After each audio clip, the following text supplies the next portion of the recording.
So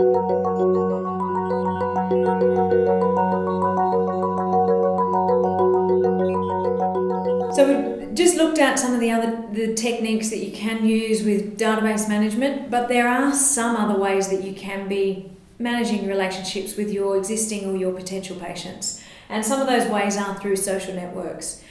So we have talked about social networks before in the digital marketing webinar, but just to recap what social networks are supposed to be doing. So social networks are all about creating a dialogue, or that CRM, customer relationship management. So it's about making sure that people are communicating to you and it's not just you pushing messages out to them. It's also about PR. So, you actually communicating and letting them know things that are happening in the clinic and things that are relevant to them that they should be aware of. And then the last thing that most people do forget about is that value. So this is where you can be sharing some of the other patients' experiences and also some of their tips and tricks, or even some of the recipes that you find that may be relevant for your patients and also some of the potential patients when they do come on board. Most people do really only do this area here where they try and create a minor dialogue, but most of the time it is just pushing out the messages that they want their potential patients and their patients to be reading about. There are a lot of things that can be covered within social. So Facebook, there is Twitter, there is YouTube, there's Google Places. The ones that I think are best for the clinics really are Facebook and also Google Places. All of the others aren't really relevant for you, and it does mean that you do need to invest a fair bit of your time making sure that they are relevant and they do stay up to date. And here are just some guiding principles about whether you should actually consider getting involved with social marketing. So the platform is free, so that's definitely a positive, but it does require your time. So if you do not have an hour a week to dedicate to doing social activity, don't do it, because once you start, you really can't stop.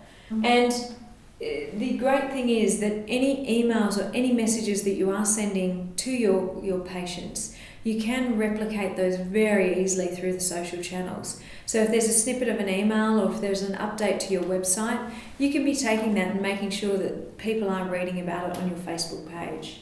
We've looked at why you should consider social. This is why you shouldn't consider social.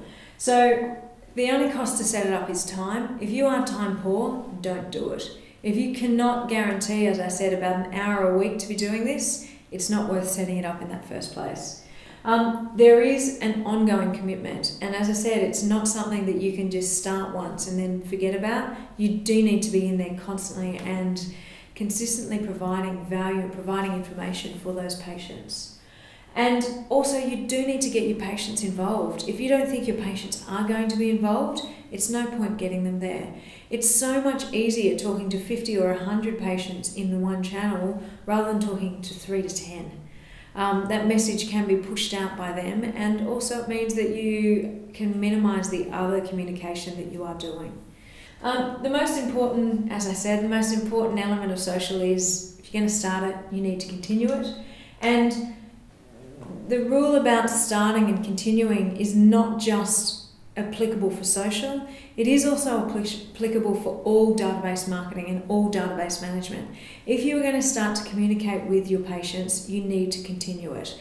Make sure that you set up those triggers and those communication points that make it easy for you. You don't want it to be a timely, difficult thing. It needs to be easy and enhance what you are currently doing.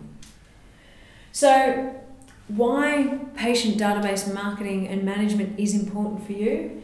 It's a great conversation starter or a reminder for lapsed patients. So if someone hasn't been into the clinic for a while, make sure you send them an email or even a letter saying what is happening within the clinic and why they should be coming back.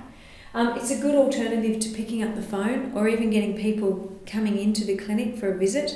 It's also a lot cheaper to be doing that as well. So what are the messages that you should be pushing out to make sure that they do feel like it isn't relevant for them to come into the clinic or even to pick up that phone? And then also the last thing is that by having that one-to-one relationship with the patients, it does significantly enhance their experience and also their outcomes. They stay more focused on their goals and they make sure that they are really determined and really involved in making their changes a lot more permanent and a lot more incorporated into their day-to-day life.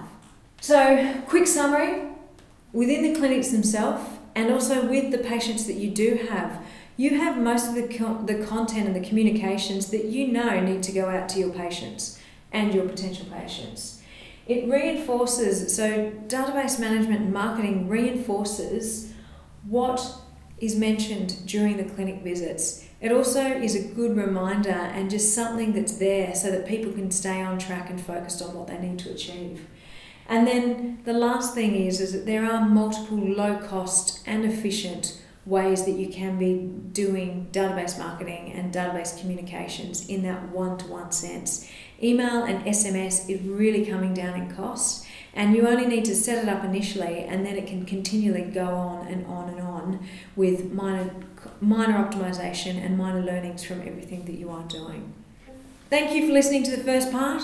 If you do need any additional information, please get in touch with your Allergan technical consultants, and there will be a lot of supporting information and a reference guide around this webinar. So make sure you download it and make sure you do quiz and ask your Allergan technical consultants about it. Thanks very much.